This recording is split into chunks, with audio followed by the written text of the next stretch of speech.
Bonjour à toi et bienvenue dans cette vidéo. Aujourd'hui, je vais te partager les 6 questions que tu dois impérativement te poser avant de prendre un trade. Je sais qu'en tant que trader débutant, on se pose beaucoup de questions. On ne sait pas si on devrait rentrer en trade, on ne sait pas si on a oublié quelque chose. Et souvent, on n'est pas très serein et ça peut causer à des trades de mauvaise qualité, ça peut causer à des pertes qu'on pourrait tout simplement éviter. C'est pourquoi j'ai décidé de créer cette vidéo aujourd'hui pour te partager les 6 questions que je me pose personnellement avant de prendre un trade. Et je pense que ces 6 questions-là, elles peuvent être d'une grande utilité. Avant de commencer la vidéo, je vous rappelle que j'ai un groupe Telegram totalement gratuit dans lequel je vais partager évidemment du contenu sur le trading. Donc on va parler de psychologie de trading, on va parler d'analyse technique, on va parler également des grosses annonces économiques quand il y en a sur certaines semaines. Je vais également vous partager des sentiments de marché, des analyses techniques sur certains actifs financiers. Et donc ce groupe-là sera un excellent complément à la chaîne YouTube pour ceux qui veulent impérativement progresser en 2022. Vous pouvez le constater, on est déjà plus de 3000 dans ce groupe. Et donc si tu veux faire partie de l'aventure, tu as juste à cliquer sous cette vidéo, je te partage le lien, tu cliques, tu nous rejoins et tout est totalement gratuit. Alors la première question que je vais me poser quand je suis sur un graphique, quand j'ai envie de prendre un trade, avant de prendre ce trade, je vais tout le temps me demander, est-ce que l'actif que je suis en train de regarder, est-ce que l'actif que j'ai envie de trader, est-ce que cet actif-là est en forte tendance? C'est important d'avoir une tendance quand vous voulez faire un trade. Parce que qui dit forte tendance, dit forcément volatilité, dit mouvement. Et vous, quand vous voulez faire un trade, quand vous voulez investir sur un actif, vous voulez du mouvement. Vous voulez pas que le marché soit en range, et vous voulez encore moins être en contre-tendance. Si vous êtes en contre-tendance, vous avez très peu de chances de gagner de l'argent. Donc posez-vous cette question, est-ce que mon actif est dans une forte tendance? Pour repérer cette forte tendance, le mieux c'est qu'elle soit en forte tendance de fond, c'est-à-dire en grosse unité de temps. Vous allez vous mettre simplement sur l'unité de temps mensuelle, weekly ou daily, et comme ça vous allez pouvoir constater ou non s'il y a une forte tendance sur cet actif. S'il y a une forte tendance, vous pouvez foncer et vous suivez cette tendance. Vous faites jamais de contre-tendance parce que c'est sûrement l'erreur la plus répandue dans le monde du trading débutant, c'est que on va trader sans regarder les tendances de fond et donc on va se faire avoir en day trading parce que par exemple on va vendre sur un signal 15 minutes mais en réalité l'actif est en forte tendance haussière et on va pas comprendre pourquoi il y aura un gros décalage à la hausse. Donc faites vraiment attention à ça et forcez-vous à trader uniquement les actifs en forte tendance. La deuxième question que je me pose, c'est est-ce que j'ai des signaux pour entrer en position et surtout est-ce que j'ai suffisamment de signaux de qualité? Donc premièrement, on a la tendance. Une fois qu'on a cette tendance, on va rechercher des signaux performants, des signaux puissants qui vont dans le sens de cette tendance surtout et qui vont me permettre de rentrer en trade. Alors il n'y a pas vraiment un nombre de signaux à respecter, ça va être surtout les signaux avec lesquels vous êtes familier et les signaux avec lesquels vous avez pu constater qu'il y avait un pourcentage de probabilité de réussite assez élevé, ok?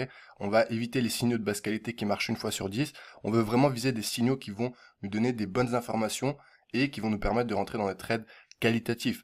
Donc, essayez d'en avoir plusieurs, c'est toujours mieux. Faudrait que ces signaux, viennent soutenir la tendance de fond. Donc, si on est en forte tendance haussière, on veut des bougies impulsives à la hausse, que ce soit englobantes, Marubozu, peu importe, en tout cas, des signaux de qualité qui vont dans le sens de la tendance de fond. Donc veillez à bien voir ces signaux et surtout ne rentrez jamais dans un trade si vous n'avez ni tendance ni signaux.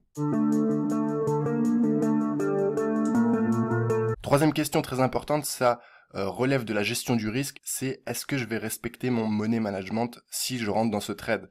Alors selon le capital que vous avez, je recommande toujours maximum 2%. Sur le trade, ça évitera les grosses déconvenues. Et même si vous avez un petit capital, 2%, c'est vrai que ça fait pas beaucoup. Parce que si vous visez 2% en stop loss, vous visez 2% au minimum au premier TP. Donc évidemment que ça fera pas tout de suite des gros gains. Mais en tout cas, ça vous permettra d'apprendre à avoir une bonne gestion du risque pour l'avenir. Parce que c'est important. Dans tous les cas, si vous voulez durer dans le trading, il faut une bonne gestion du risque. Et peu importe le capital. Donc comme ça, vous prenez directement les bonnes directives, les bonnes habitudes.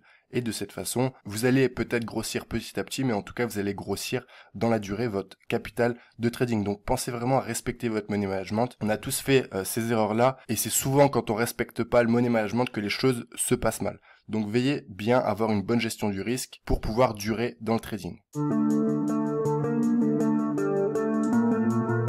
Quatrième question que je me pose, c'est est-ce que le stop loss que j'ai envie de fixer sur mon trade n'est pas trop serré? C'est-à-dire, est-ce qu'il n'est pas trop court tout simplement? Vous l'aurez sûrement remarqué, si vous mettez des stop loss trop courts à 20, 30 ou 40 points, souvent, même si votre scénario est bon, même si votre analyse est bonne, le marché, bien quand il fait un peu des allers-retours avant de prendre une direction, il va balayer des zones sur 40-50 points et donc vous risquez de vous faire sortir bêtement alors que le marché n'a fait aucun mouvement, qu'il est juste dans un range avant peut-être de valider votre scénario. Donc selon l'unité de temps évidemment ça varie, mais pensez à avoir un stop loss assez large, pas trop serré, de façon à pouvoir laisser respirer le trade et de ne pas vous faire sortir bêtement sans raison, ok? C'est ok de se faire sortir sur un stop loss quand on s'est trompé, quand le mouvement, quand le décalage se produit et qu'on n'est pas dans le bon sens, mais c'est pas acceptable de se faire sortir du marché alors que le marché n'a pas encore décalé, n'a pas encore fait son mouvement, et juste se faire sortir parce qu'on a mis un stop loss trop serré. Donc veillez bien à ce que votre stop loss soit suffisamment large, pas trop non plus, mais suffisamment pour pouvoir, et bien tout simplement, jouer votre scénario. Cinquième question très importante que je me pose, et ça relève du fondamental, c'est est-ce qu'il y a des annonces économiques prévues? Parce que si je prends un trade par exemple sur un indice américain, eh bien je vais tout le temps vérifier si dans la semaine ou dans les jours qui suivent, il n'y a pas une intervention par exemple de la Fed, de la Banque Centrale Américaine, ou des gros chiffres économiques sur l'inflation, sur les taux d'intérêt ou sur le chômage qui tombent, parce que ça va être des annonces, des chiffres économiques qui seront publiés, qui seront susceptibles de perturber vos trades.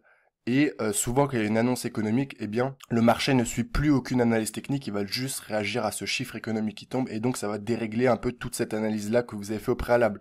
Donc vérifiez bien à trader quand il n'y a pas d'annonce économique, et si vous êtes un peu plus expérimenté, vous pouvez trader quand il y a une annonce économique, mais on en revient à la gestion du risque. Pensez à mettre un stop loss adapté, parce qu'il y a souvent un momentum de volatilité dans ces moments-là. Sixième et dernière question que je vais me poser avant de prendre un trade, c'est est-ce que la volatilité actuelle est gérable? Il y a des périodes sur le marché où il y a plus ou moins de mouvements, où les marchés sont plus ou moins calmes, et il y a des périodes comme celle qu'on vit actuellement d'ailleurs, où les marchés sont assez euphoriques ou alors à l'inverse en panique. Et actuellement par exemple on est en panique, vous l'aurez certainement marqué sur quasiment tous les actifs financiers, donc sur les indices, sur la crypto. Et tout cela est dû au fait d'annonces économiques de la Fed notamment. Donc avant de trader, assurez-vous que vous êtes dans une période de volatilité que vous pouvez gérer. Parce qu'en tant que trader débutant, s'il y a des trop gros mouvements, eh bien vous allez paniquer, vous n'allez pas pouvoir tenir et gérer le trade. Par exemple, en ce moment, sur le Dow Jones, on peut avoir des décalages de plusieurs centaines de points en 5 minutes. Donc déjà, si vous avez un mauvais money management et si vous n'avez pas l'habitude de gérer une forte volatilité parce que vous êtes trader débutant, vous allez être un peu désarçonné. Donc faites attention, vérifiez bien la volatilité actuelle. Vous pouvez utiliser l'indicateur du VIX, c'est l'indicateur de la peur.